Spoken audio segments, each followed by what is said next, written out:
Democrats are racing to the far left as they jump into the ring for 2020. But it wasn't too long ago that these same Democrats held more conservative viewpoints. Here to highlight some of these policy shifts is former Trump campaign manager, pollster, John McLaughlin. Thank you so much for being here. It's great to be here. It has been fascinating for me to watch these candidates make. It's not even like a slow march. They're kind of like running to the left. I don't know how successful it's going to be, but I want to go through a few of these popular candidates with you and get your reaction, starting with Elizabeth Warren.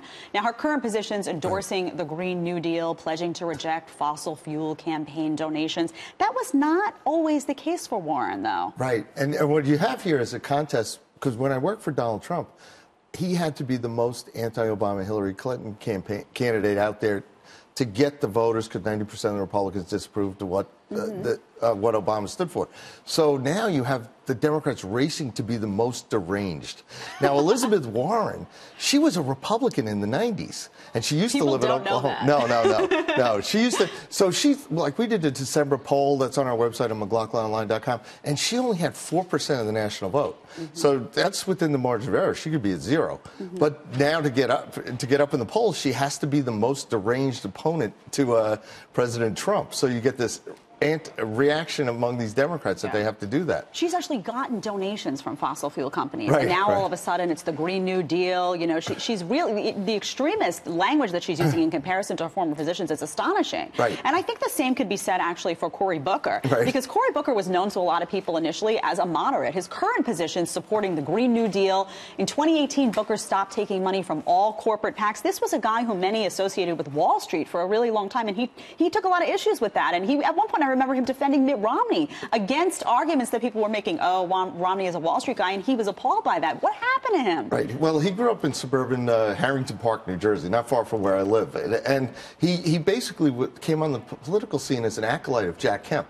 So he'll have to apologize for that, like all these other Democrats are racing to apologize for anything moderate or seemingly reasonable in their past. So, but again, he's in our December poll, he was at 2%.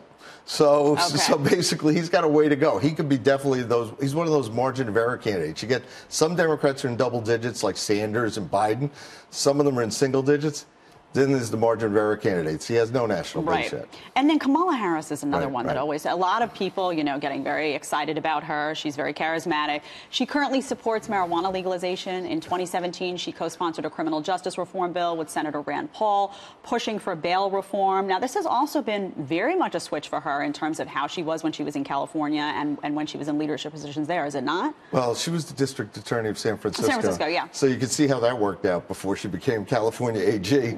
But again, now she might have a shot in that California's moved up their primary to Super Tuesday.